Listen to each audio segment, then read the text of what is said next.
হাসিনাকে ফালাইয়া না আমাদের আসলে ভুল হয়ে গেছে। ভুল যদি নাই হইতো তাহলে রাতের একটা এসে আমি এখানে আপনাদের সাথে কথা বলা লাগে না। এই সরকার যদি না থাকে আপনার কি মনে হয় আওয়ামী লীগ আমাদের ছাড়বে? আর শত উপদেষ্টারা যে এত আমলা নির্ভর হবে এটা তো আমরা বুঝি নাই।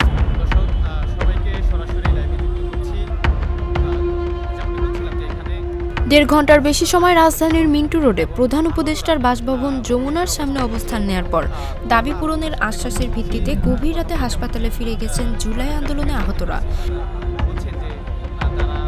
রোববার 2 ফেব্রুয়ারি দিনগত রাত 2টার দিকে আন্দোলনকারী আহতরা যমুনার সামনে থেকে চলে যান। এর আগে সুচিকিৎসা, পুনর্বাসন ও রাষ্ট্রীয় স্বীকৃতি সহ 7 দাবিতে পুলিশের ব্যারিকেড ভেঙে রাত 12টার পর প্রধান উপদেষ্টার বাসভবন যমুনার সামনে গিয়ে অবস্থান নিয়েছিলেন জুলাই আন্দোলনে আহতরা। যমুনার অবস্থান নিয়ে ক্ষোভ প্রকাশ করেন আহতরা। পরিস্থিতি সামাল দিতে সেখানে গিয়ে আন্দোলনকারীদের সাথে কথা বলেন বৈষম্য বিরোধী ছাত্র আন্দোলনের আহ্বায়ক হাসনাত আব্দুল্লাহ। আপনি যে রাষ্ট্রীয় স্বীকৃতি চাইতেছেন এটার সাথে তো এটা তো প্রথম দাবি আমরাই করলাম। আমাদের বাচ্চা থাকার জন্য প্রোক্লেমেশন আমরা আদায় করব। আমি তো বলছি। রাত 1:45টার দিকে যমুনার সামনে উপস্থিত সাংবাদিকদের হাসনাত আব্দুল্লাহ জানান, আহতদের দাবিগুলোর বিষয়ে সরকারের সঙ্গে তিনি আলোচনা করবেন। আহতদের দাবি অন্য কোনো সরকার নয়, অন্তর্বর্তী সরকারই পূরণ করবে। তার এই আশ্বাসের পর আহতরা যমুনার সামনের সড়ক ছেড়ে চলে যান। সুচিকিৎসা, পুনর্বাসন ও রাষ্ট্রীয় স্বীকৃতি সহ 7 দাবিতে শনিবার রাত থেকে বিক্ষোভ করেছেন জুলাই আন্দোলনে আহত ব্যক্তিরা। রোববার তারা সকাল থেকে সন্ধ্যা 6টা পর্যন্ত রাজধানীর শিশু মেলা সড়কে অবস্থান নেন।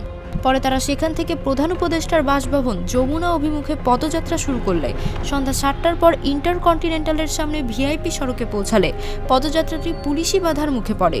এ সময় সেখানেই বসে পড়েন আন্দোলনকারীরা। সেখানে 4.5 ঘন্টারও বেশি সময় অবস্থান নিয়ে 12টার পর তারা পুলিশের ব্যারিকেড ভেঙে প্রধান উপদেষ্টার বাসভবনের সামনে গিয়ে অবস্থান নেন। যমুনার সামনে অবস্থান নিয়ে আন্দোলনকারীরা ক্ষোভ প্রকাশ করে জানান, আমাদের 5টি দাবি আছে। সেই দাবির জন্য আগামী 2 দিন ধরে আন্দোলন করতেছি। আজকে 2 দিন হয়ে গেছে, এখন পর্যন্ত কিছু খাই নাই, না খাওয়া না ঘুমা, কোনো ওষুধ নাই, রাস্তায় বইরে আছি।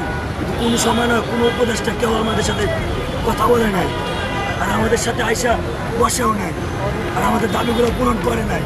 শনিবার রাত থেকে তারা সড়কে অবস্থান নিল। সরকারের দায়িত্বশীল কেউ তাদের সঙ্গে দেখা করা তো দূরের কথা, সামান্য সহানুভূতিও জানাননি।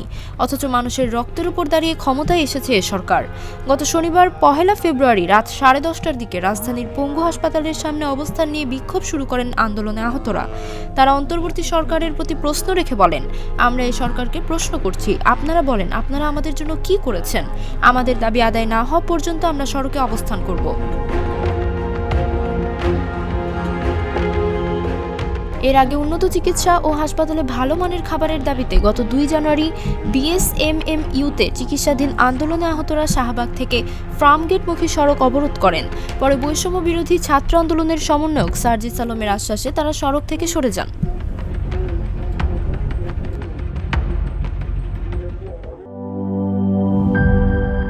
Cheer up!